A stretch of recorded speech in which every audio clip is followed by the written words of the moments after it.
ప్రేక్షకులకు నమస్కారం. జీవన వికాసం కార్యక్రమానికి స్వాగతం. నాకు ఇంగ్లీష్ రాదు, నేను తెలుగు మీడియంలో చదువుకున్నాను, నా డిగ్రీ కూడా అయిపోయింది, నేను ఏ ఇంటర్వ్యూ ఇంగ్లీష్ రాదు కాబట్టి క్లియర్ చేయలేను. ఇలాంటి ప్రశ్నలు సమాధానాలు మీకు మీరే ఎన్నోసార్లు ఇచ్చుకొని ఉంటారు కదా. సో ఇవాళ నేను ఈ ఇంగ్లీష్ రాదు అనే థియరీని డీబంక్ చేయడానికి మీ ముందుకు వస్తున్నాను. యాజ్ ఇండియన్స్ మీరు ఎప్పుడన్నా గమనించారా, మనము ఎన్నో భాషలు మాట్లాడగలము. హిందీ రాష్ట్ర భాష, అదే కాకుండా మన స్టేట్ లాంగ్వేజ్ తెలుగు, మలయాళం, మరాఠీ ఎన్నో భాషలు మనం మాట్లాడగలం.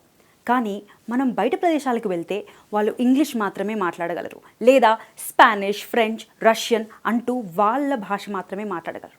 అంతెందుకండి, ప్రైమ్ మినిస్టర్స్, ప్రెసిడెంట్స్ ఎన్నో కంట్రీస్ వాళ్ళ రీజియన్ లాంగ్వేజెసే మాట్లాడతారు.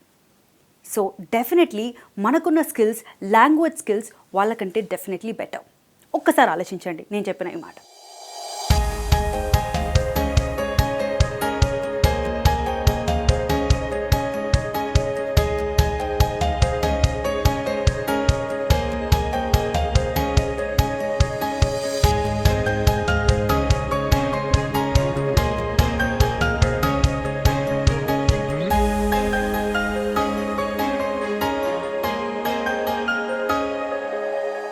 అసలు ఇండియాలోకి ఇంగ్లీష్ ఎలా ప్రవేశించింది ఒక్కసారి చూద్దాం.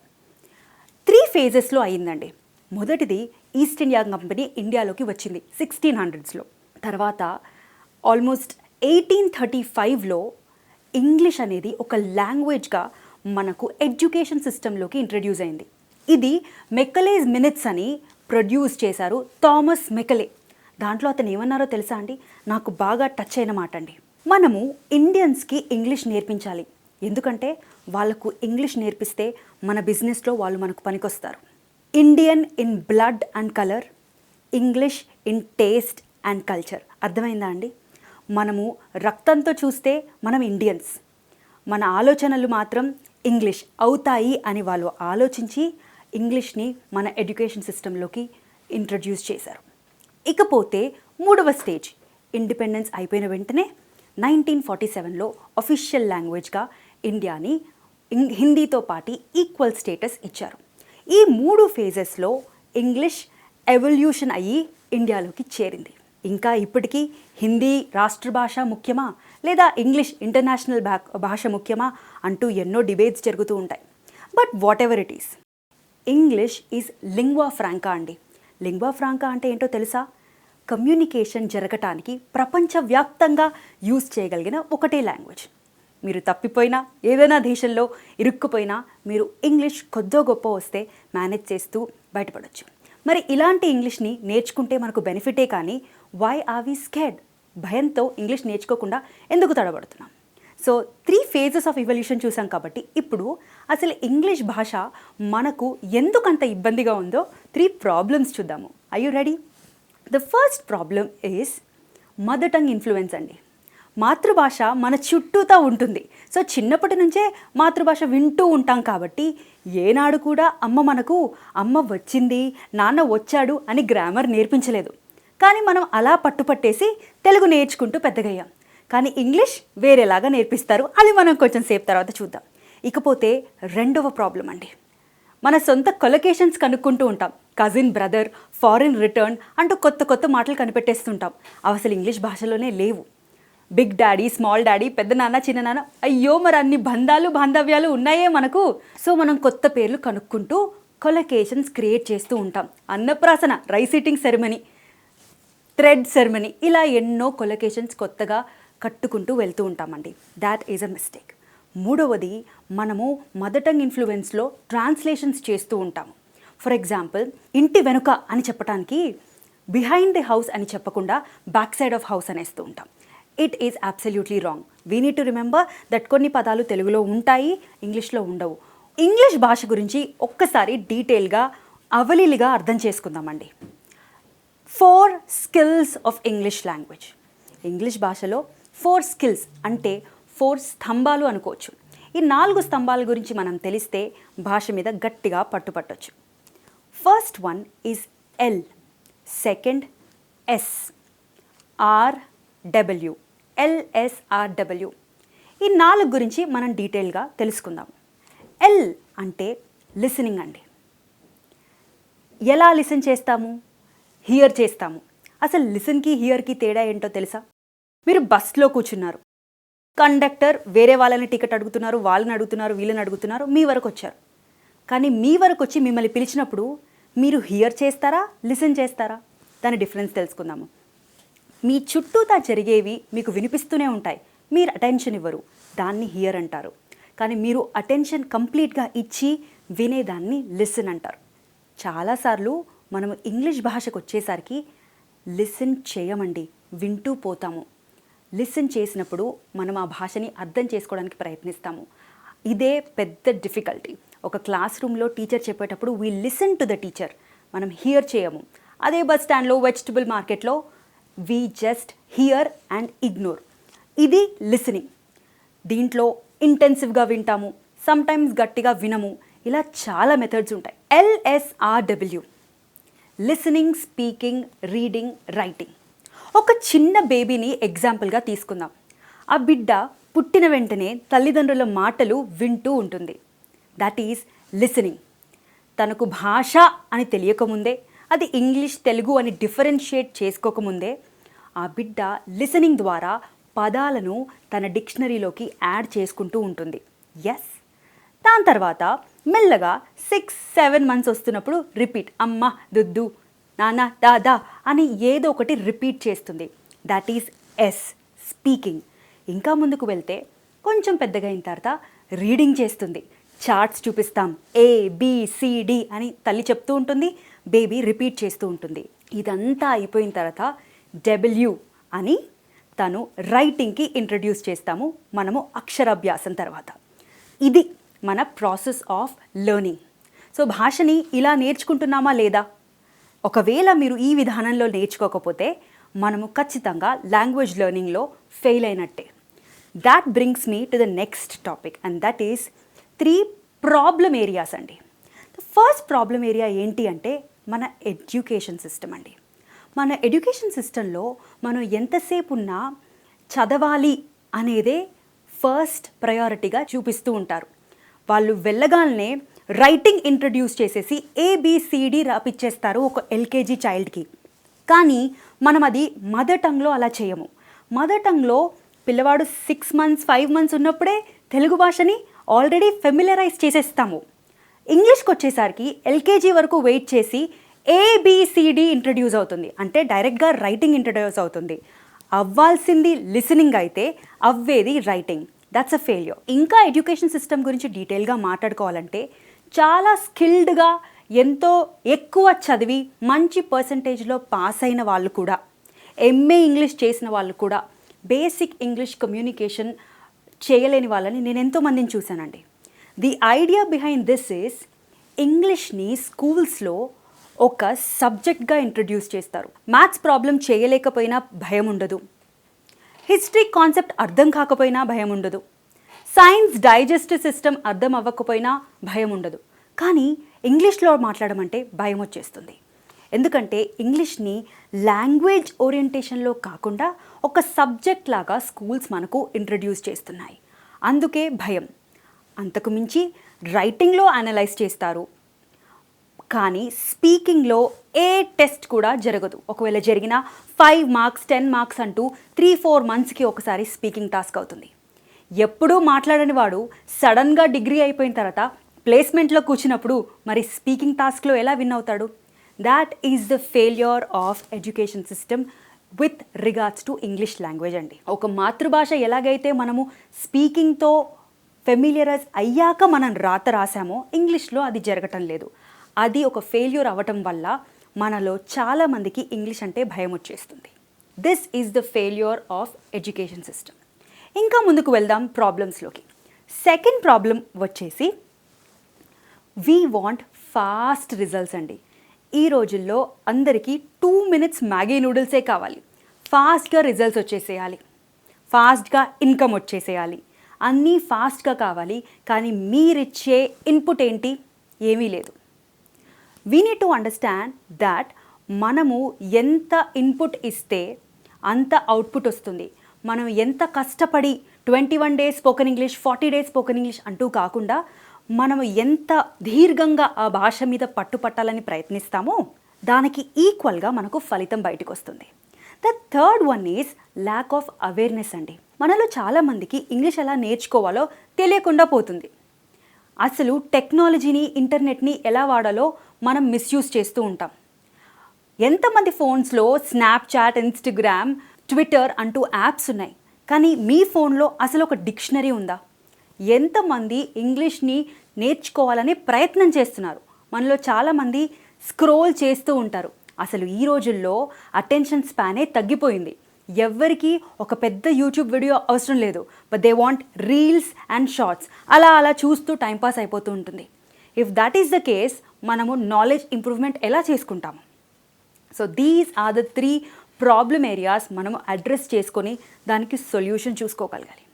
అసలు ఒక్కసారి లిసనింగ్, రీడింగ్, స్పీకింగ్, రైటింగ్ గురించి మళ్ళీ మాట్లాడుకుంటే ఒక్కసారి అబ్జర్వ్ చేయండి.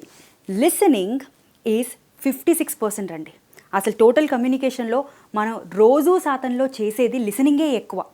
దాని తర్వాత పోతూ ఉంటే స్పీకింగ్ నెక్స్ట్ లెవెల్ అండి. దాని తర్వాత వస్తుంది రీడింగ్ అండ్ రైటింగ్, చాలా తక్కువ పర్సంటేజెస్లో. సో ఎంత చక్కగా వింటే అంత చక్కగా ప్రొడ్యూస్ చేస్తాం కదా. That means listening and reading are receptive skills అండి. అదే speaking and writing are producing skills అండి. సో స్పీకింగ్ అండ్ రైటింగ్ని మనం ప్రొడ్యూస్ చేస్తాం, బయటికి ఆలోచన పెట్టి స్పీక్ చేస్తాం, ఆలోచన పెట్టి రైట్ చేస్తాం. So we are producing it. అవి యాక్టివ్ స్కిల్స్. దానికి చాలా అటెన్షన్ కావాలి, ఆలోచన కావాలి. మీరు శ్రద్ధగా కూర్చుంటేనే మీరు ప్రొడ్యూస్ చేయగలరు. వెరాజ్ listening and reading or passive skills అండి. అవి అంత అటెన్షన్ ఇవ్వకపోయినా కూడా సాఫీగా జరుగుతూ ఉంటాయి. But one thing we need to remember is, ఈ 4 స్కిల్స్ జతపరిస్తేనే, ఇంటిగ్రేటెడ్గా ఉంటేనే మనము ఒక లాంగ్వేజ్ని స్మూత్గా నేర్చుకోగలం. Now let's understand the common errors అండి. మీ ముందుకి మనం ఎక్కువగా చేసే 3 కామన్ ఎర్రర్స్ని తెస్తున్నాను. The first one is mother tongue influence అండి. మదర్ టంగ్ అంటే మన మాతృభాష. సో తెలుగు లేదా హిందీ, మరాఠీ, మన మాతృభాష ఏదైనా మనం తెలిసి తెలియకుండానే ఇంగ్లీష్ మీదకి దాని ఇన్ఫ్లుయెన్స్ని వేస్తాము. అప్పుడు మన భాష టింగ్లిష్, హింగ్లిష్ అయిపోతుంది. హిందీ టు ఇంగ్లీష్ అయితే హింగ్లిష్, తెలుగు టు ఇంగ్లీష్ అయితే టింగ్లిష్. ఫన్నీగా ఉండొచ్చు, కానీ ఎగ్జాంపుల్స్ చెప్తాను, అవి కూడా చాలా ఫన్నీగా ఉంటాయి. One of the most common examples is అచ్చా హై నా అంటాం కదా హిందీలో, వెంటనే అది ఇంగ్లీష్కి మార్చినప్పుడు బ్యూటిఫుల్ నా అనేస్తాం. వస్తున్నావా అంటాం కదా తెలుగులో, దాన్ని ఇంగ్లీష్కి మార్చినప్పుడు కమింగా అనేస్తాం. ఇలా మన ఇంటోనేషన్ని పెట్టడంతో పక్కన క్వశ్చన్ ఫామ్ అయిపోతుందా అని మనం అజ్యూమ్ చేసుకొని మదర్ టంగ్ ఇన్ఫ్లుయెన్స్లో వర్డ్ని ప్రొడ్యూస్ చేస్తాం. కానీ బ్యూటిఫుల్ నా బదులు మనం అనాల్సింది ఇట్స్ బ్యూటిఫుల్ రైట్. వస్తున్నావా కమింగా బదులు మనం అనాల్సింది ఆర్ యూ కమింగ్. ఇవి మదర్ టంగ్ ఇన్ఫ్లుయెన్స్లో కామన్ ఎర్రర్స్. ఇకపోతే మనం అజ్యూమ్ చేసుకుంటూ వెళ్తూ ఉంటామండి. భరత్ అనే నేను మూవీలో మహేష్ బాబు మేడం స్పీకర్ అనగానే మనం చప్పట్లు కొట్టాం. కానీ మనలో ఎంతమంది మేడంని మేడం అని పిలుస్తున్నాం? మనము మాతృభాష టచ్ ఇచ్చేసి మేడం అని పిలుస్తాం. మేడం బాగున్నారా, మేడం వస్తున్నారా, మేడం అంటాం. అలా అనటంతో రాతలో స్పెల్లింగ్ కూడా మార్చేసి MEDEM అని మేడం అని రాసేస్తూ ఉంటాం. Mother tongue influence. So mother tongue influence ఎలా తగ్గించుకుంటామండి మరి అంటే, మనము తెలుగులో ఆలోచించుకొని దాన్ని అనువదించి ఇంగ్లీష్లోకి మాట్లాడకుండా ఇంగ్లీష్లోనే ఆలోచించడం మొదలుపెట్టాలి. ఎలా ఆలోచిస్తాం? ఒక అమ్మాయి వెళ్తుందండి, ఒక అందమైన అమ్మాయి వెళ్తుంటే మరి అబ్బాయి ఏమనుకుంటాడు? అమ్మాయి చాలా బాగుందిరా అనుకుంటాడు. దానికి బదులు ద గర్ల్ ఈజ్ బ్యూటిఫుల్ అని అనుకోగలగాలి. ఎప్పుడు అనుకుంటాడు? తన దగ్గర కావాల్సినంత పదజాలం ఉన్నప్పుడు, ఇంగ్లీష్లో అన్ని పదాలు ఫెమిలియరైజ్ అయినప్పుడు. ఇక్కడ మీకు ఒక ఇంపార్టెంట్ మాట నేను చెప్దాం అనుకుంటున్నానండి. చాలామంది ఇంగ్లీష్ని నేను ఫస్ట్ గ్రామర్ రూల్స్ నేర్చేసుకుంటాను, అన్ని థియరీ నేర్చేసుకుంటాను, తర్వాత ఇంగ్లీష్ మాట్లాడతాను అనుకుంటారండి. ఒక కార్ నడపాలంటే మీరు లోపలున్న పార్ట్స్ అన్నిటినీ అనలైజ్ చేస్తారా లేదా డ్రైవింగ్ నేర్చుకుంటారా? డ్రైవింగ్ నేర్చుకుంటారు, కార్ నడుపుతారు. అదే కార్కి రిపేర్ వస్తే మెకానిక్ దగ్గరికి వెళ్తాం. దయచేసి అర్థం చేసుకోండి, you have to be driver centric and not mechanic centric. English మాట్లాడాలంటే దాన్ని ఎలా డ్రైవ్ చేయాలో తెలిసి ఉండాలి, మాటలు తెలిసి ఉండాలి, సెంటెన్సెస్ తెలిసి ఉండాలి, పదజాలం తెలిసి ఉండాలి, ఆ పదాలని ఎక్కడెక్కడ వాడాలో తెలిసి ఉండాలి. కానీ ఆ గ్రామర్ రూల్స్ని తర్వాత కూడా తెలుసుకోవచ్చు. మీరు స్పోకెన్ ఇంగ్లీష్ నేర్చుకోవాలనుకుంటున్నారా? మీరు అలా ప్రయత్నించి చూడండి ఈసారి. అదే పెద్ద తప్పు. స్కూల్లో గ్రామర్ రూల్స్ చెప్పేసి దానికి థియరీ ఎక్స్ప్లెయిన్ చేసి మనల్ని బాగా భయపెట్టిస్తూ ఉంటారు. ఫస్ట్ మదర్ టంగ్ ఇన్ఫ్లుయెన్స్ మనకు అర్థమైంది. సో సెకండ్ మనం చేసే కామన్ మిస్టేక్స్ ఈజ్ గ్రామర్ అండి. గ్రామర్ అంటే భయం. చాలామందికి గ్రామర్ అంటే భయం. నాకు కూడా చిన్నప్పుడు గ్రామర్ అంటే భయమే ఉండేది. కానీ ఒక్కటి ఆలోచించండి, మీరు మీ చుట్టూతా మదర్ టంగ్ని కాకుండా మీరు మార్చుకున్నప్పుడు, గ్రామర్ని ఫెమిలరైజ్ చేసుకున్నప్పుడు దానిలో కామన్ ఎర్రర్స్ని మీరే డీబంక్ చేసుకోగలరు. ఎందుకంటే మీరు అన్ని సెంటెన్సెస్ చూసి ఉంటారు కాబట్టి మీరే డీబంక్ చేసుకోగలరు. That is the beauty of grammar. కొన్ని కామన్ మిస్టేక్స్ని చూసుకుందామండి. ఐ లవ్ ఇండియా అంటాము, బట్ హీ లవ్స్ ఇండియా అంటాము. ఐకి లవ్ వచ్చింది, హీకి లవ్స్ వచ్చింది. అక్కడ చాలామంది హీ లవ్ అనేస్తూ ఉంటారు. ఐ డోంట్ లవ్ యూ అని ఐ పక్కన డోంట్ వచ్చింది. ఇక్కడ హీ డజంట్ లవ్ యూ అని డజంట్ వచ్చింది. చాలామంది పెద్ద పెద్ద పొజిషన్స్లో ఉన్న వాళ్ళు కూడా ఈ ఎర్రర్ చేయటం నేను చూశాను. So this is one of the most common bases అండి. ఇలాంటి చిన్న చిన్న బేసెస్ కొన్నే ఎర్రర్స్ కామన్గా ఉంటాయి. దీన్ని సబ్జెక్ట్ వర్బ్ అగ్రిమెంట్ అంటారు. ఇదిగినా మనం పట్టుపట్టామంటే చాలా డీటెయిల్డ్గా మనము ఇంగ్లీష్ మాట్లాడగలం. మూడవ ఎర్రర్గా నేను మీ ముందుకి కొలొకేషన్ తేయబోతున్నానండి. కొలొకేషన్స్ అంటే ఏంటి అంటే రెండు మాటల్ని కలపటం. ఇదే విధంగా బైనామియల్స్ అని కూడా ఉంటారండి. చాలా బ్యూటిఫుల్ కాన్సెప్ట్.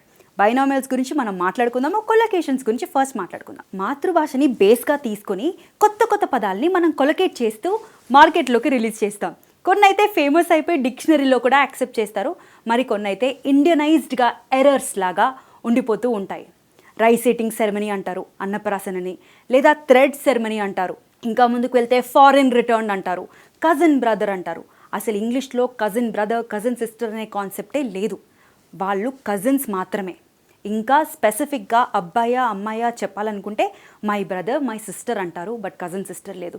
పెద్దనాన్న, చిన్నాన్న అని మనకు ఉండడం వల్ల బిగ్ డాడీ, స్మాల్ డాడీ అని యాడ్ చేస్తూ ఉంటాము. అత్త, మామ ఇలా చూస్తూ పోతుంటే మనకు బంధాలు, బాంధవ్యాలు ఎన్నో ఎక్కువ ఉంటాయి. కాబట్టి మనము మాతృభాషను యూజ్ చేసుకుంటూ కొత్త కొత్త కొలొకేషన్స్ని క్రియేట్ చేస్తూ ఉంటాము. పెళ్లి చూపుల్ని మ్యారేజ్ లుక్స్ అంటూ ఉంటాం, బట్ అలాంటి కాన్సెప్టే ఇంగ్లీష్లో లేదు కాబట్టి ఆ వర్డ్ ఉండకపోవచ్చు. సో దాని సింపుల్గా బెస్ట్ ఆల్టర్నేటివ్ వెతుక్కొని అలయన్స్ అనొచ్చు, మ్యారేజ్ అలయన్స్ అనొచ్చు. అలాంటి కరెక్ట్ రీప్లేస్మెంట్స్ వాడాలి తప్ప మనకు తెలిసిందే వాడుకుంటూ వెళ్ళకూడదు. ఇకపోతే ఇందాకే బైనామియల్స్ అనుకున్నాం. కొన్ని బైనామియల్స్ని యాడ్ చేస్తూ ఉంటే ఇంగ్లీష్ చాలా చక్కగా వెళ్తుంది. For example neat and clean, again and again binomial words అంటూ ఉంటాయి. మీరు ఒక్కసారి గూగుల్ చేస్తే అర్థమవుతాయి. అలాంటి చిన్న చిన్న రీప్లేస్మెంట్స్ని మీరు యాడ్ చేస్తూ ఉంటే చాలా చక్కగా మాట్లాడచ్చు.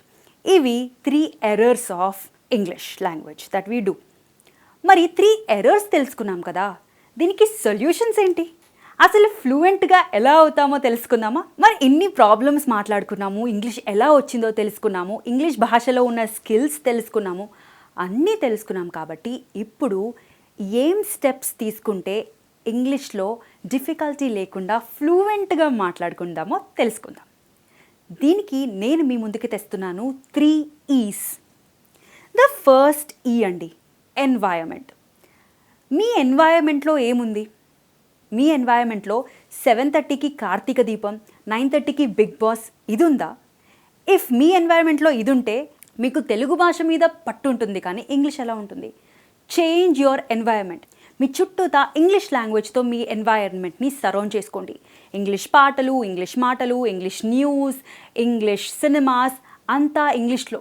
మీరు బస్లో వెళ్తున్నారా? అలా ఆలోచిస్తూ ఇంగ్లీష్ పాటలు వినండి. Familiarise your self to English.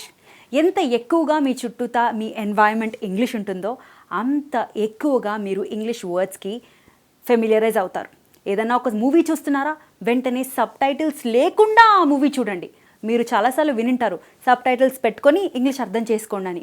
ఒకవేళ సబ్ టైటిల్స్ పెట్టుకుంటే మనము రీడింగ్ చేయాలా, లిసనింగ్ చేయాలా మిస్ప్లేస్ అవుతూ ఉంటుంది. So remove the sub titles. మీరు ఎక్కడన్నా తడబడి మీకు ఆ డైలాగ్ అర్థం కాలేదు అనుకున్నప్పుడు సబ్ టైటిల్ని ఆన్ చేసుకోండి, ఆ ఆప్షన్ని. This will make you sharp. మీ బ్రెయిన్కి పని పడుతుంది. మీరు ఆ డైలాగ్ని ఇంటర్ప్రిట్ చేయటం మొదలు పెడతారు. So change your environment. మీరు క్రికెట్ గురించి మాట్లాడుతూ ఉంటే క్రికెట్ మీద ఫెమిలియరైజ్ అవుతారు. మీరు మూవీస్ గురించి మాట్లాడుతూ ఉంటే మూవీస్ మీద ఫెమిలియరైజ్ అవుతారు. మీరు సిగరెట్స్ గురించి, తాగుడు గురించి అని మీరు మీ ఫ్రెండ్స్తో డిస్కస్ చేస్తుంటే అవే టాపిక్స్ ఉంటాయి. So try to understand your environment and change it. రెండవ ఏంటంటే ఎక్స్పాన్షన్. ఏం ఎక్స్పాండ్ చేయాలి? వొకాబులరీ ఎక్స్పాండ్ చేయాలండి. మీరు కొత్త కొత్త పదాలు నేర్చుకోవాలి అని ఎంతోమంది మీకు చెప్పుంటారు. అలా ఒక డిక్షనరీని పెట్టేసుకొని రోజు ABCD అనుకుంటూ ఓ సంవత్సరం పాటు వర్డ్స్ నేర్చుకొని Z వరకు రీచ్ అవ్వడం కాదండి మన అజెండా. మనకు కావాల్సింది ఆ వొకాబులరీని యూజ్ చేసి సెంటెన్స్లో ఎక్కడ పెట్టాలి. ఆల్రెడీ మీరు మూవీస్, డైలాగ్స్, సాంగ్స్ విని ఉంటారు కాబట్టి వర్డ్స్ ఫెమిలియరైజ్ అవుతూ ఉన్నప్పుడు దాన్ని సెంటెన్సెస్లో మాట్లాడటం కూడా మీరు ఇంప్లిమెంట్ చేసుకోవాలి. ఇందాకే అనుకున్నాం కదా, driver centric English, mechanic centric English అని. ఒక డ్రైవర్కి కావాల్సింది ఏంటి? ఫెమిలియరైజ్గా ఉండాలి. ఏది ఎక్కడుందో తెలియాలి. ఏ పదాన్ని ఎక్కడ మాట్లాడగలగాలో ఫెమిలియరైజ్ అవ్వి ఉండాలి. టెలిఫోన్లో ఎలా మాట్లాడాలి? టెలిఫోన్ కాన్వర్జేషన్స్ తెలిసి ఉండాలి. యువర్ వాయిస్ ఈజ్ కటింగ్ అంటూ ఉంటారు.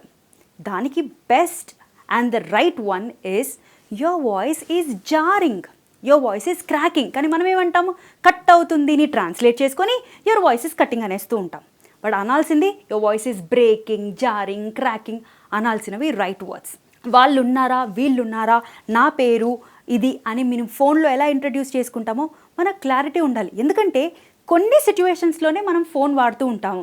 దానికి కావాల్సిన సెంటెన్సెస్ 3-4 మాత్రమే. సో అవి సిచ్యువేషనల్గా వొకాబులరీని సెంటెన్సెస్లో పెడుతూ మనము వొకాబులరీని ఎక్స్పాండ్ చేసుకోగలగాలి. The third one is exercising అండి. మనం ఏది నేర్చుకున్నా దాన్ని మనము ప్రాక్టీస్లోకి పెట్టగలగాలి. We need to put it into practice. Exercise చేయటం అంటే ఏంటి? నేను బైసెప్స్ పెంచుకోండి, బ్యాక్ పెయిన్ తగ్గించుకోండి, ఈ ఎక్సర్సైజెస్ గురించి నేను మాట్లాడట్లేదు.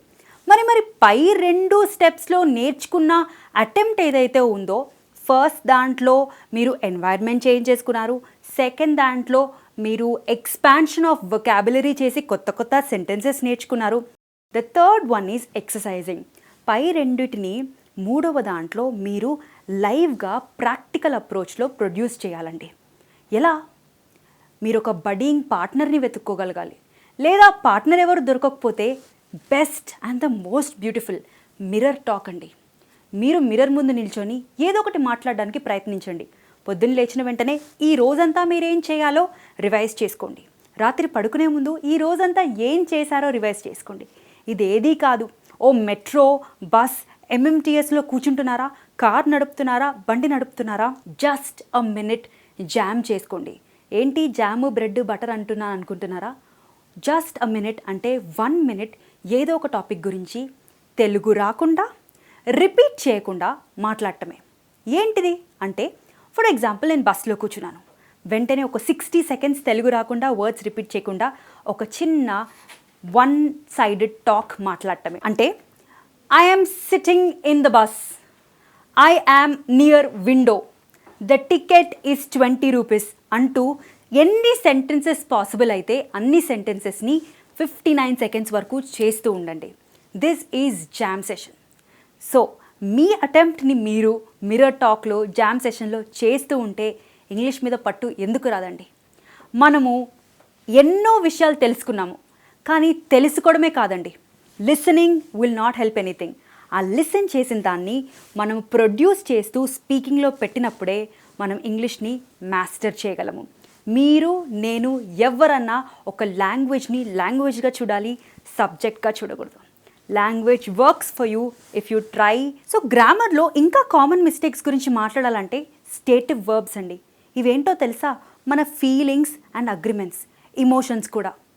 ఎప్పుడన్నా ఎవరన్నా I am loving you, I am hating you అని చెప్పడం విన్నారా? ఇవన్నీ ఫీలింగ్స్ అండి. దీనికి ING ఫామ్ ఉండదు.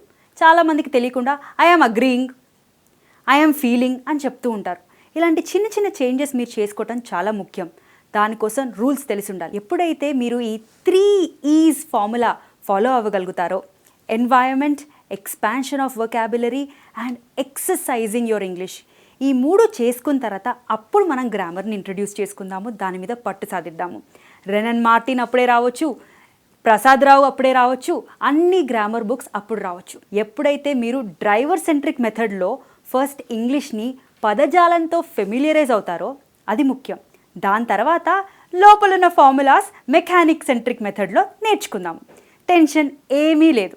మీరైనా నేనైనా ఎవరైనా ఇంగ్లీష్ని ఫస్ట్ ఫెమిలియరైజ్ చేసుకొని, ఎలాగైతే ఒక చిన్న బేబీ ఎన్వైర్న్మెంట్లో అమ్మ వచ్చింది నాన్న వచ్చాడు అని గ్రామర్ గురించి ఆలోచించకుండా నేర్చుకుందో, మనం కూడా ఇంగ్లీష్ గ్రామర్ మీద అంత భయపడకుండా దాన్ని తర్వాత ఎపిసోడ్కి ఉంచుకొని ఇంగ్లీష్ నేర్చుకుంటూ ముందుకెళ్దాం. గుర్తుపెట్టుకోండి, ఇంగ్లీష్ మనకిప్పుడు ఒక అవసరత, అదొక నెసెసిటీ అనే రోజులు పోయాయి. ఇంగ్లీష్ ఈజ్ అ స్కిల్ అండి. అది లేకపోతే మనం సర్వైవ్ అవ్వడం చాలా కష్టం. అది రిలేషన్షిప్స్, ఇంటర్వ్యూస్, ఏదేమైనా సరే. ఆఖరికి మన ఫోన్ కూడా ఇంగ్లీష్లోనే ఉంటుంది, ఇంటర్నెట్ ఇంగ్లీష్లోనే ఉంటుంది, ఆర్టికల్స్ ఇంగ్లీష్లోనే ఉంటుంది. ఇంకా టైం వేస్ట్ చేయకుండా ఇంగ్లీష్ మీద భయాన్ని వదిలి ఇంగ్లీష్ మీద ఇష్టంతో నేర్చుకుందాం. మీకు ఖచ్చితంగా ఇంగ్లీష్ నేర్చుకోవాలనే ఆశ ఇప్పటికన్నా కలిగిందనే నమ్మకంతో ఇది ఇవాల్టి కార్యక్రమం. మరో కార్యక్రమంలో మళ్ళీ కలుసుకుందాం.